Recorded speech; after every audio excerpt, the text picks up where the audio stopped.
Well, we have a multitude of ministries because we believe in holistic ministry, not just one area, but you have to serve people from a holistic standpoint. So we have food pantries, we have clothes closets, we have counseling services at the Baptist Fellowship Center, we have prescription assistance.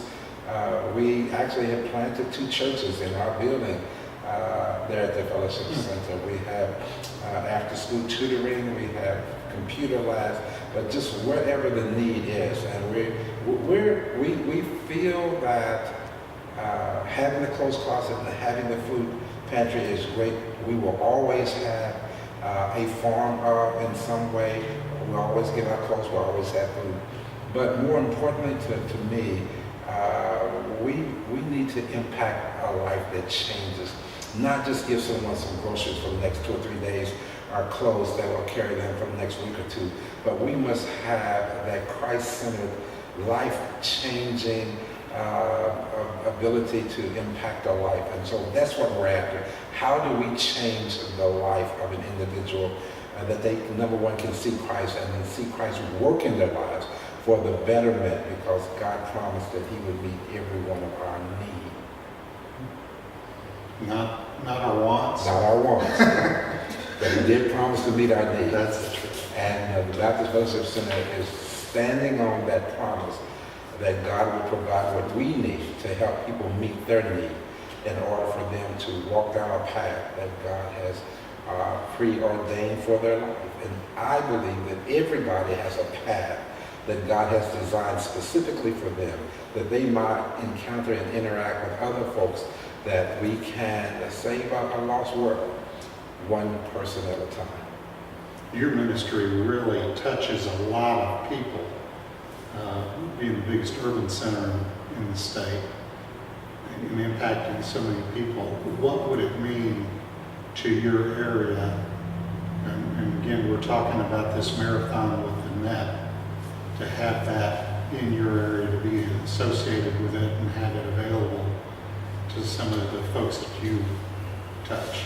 Well, I think it would be tremendous, and tremendous from the standpoint of what the net has done and what the Compassion Bridge has enabled the net to do, being that Kentucky is the only state in the United States that the net is being used currently with the high number of persons who are battling addiction. The net has become and will become, I think, a paramount to moving persons from being shackled and chained by that addiction to the freedom of loving Christ through the resources that the net brings. And it does bring freedom. What hinders us for the most part in any area is the fact when you get shackled, then you're limited. And the longer you're shackled, the more limited you become. But once the shackles comes off and you're able to run, then I think that this whole life is a marathon. And so the question becomes, how do you run the life, especially a life of Christ, with shackles on?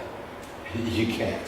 So I think the net device, certainly in an urban area where drugs are so prevalent and where it seems to impact and cross every racial, every economic line. It hits your house, it hits my house, it hits the neighbor's house, it hits everyone's house. I think everybody is affected one way or another, or either directly or indirectly by drugs and drug addiction. I think the beautiful thing is that the net will help us with detoxing.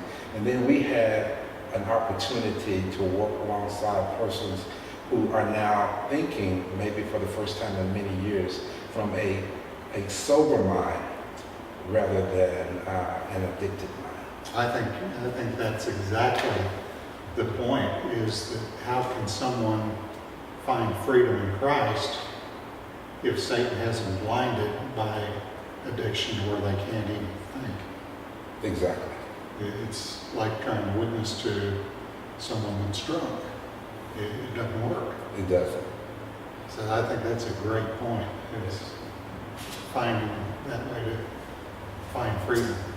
And I think once freedom is found, what people come to realize is that the drug that they depended on has now been replaced by Christ, and that's who they're depending on, because they're no longer living a life of delusion, but they are living a life of deliverance.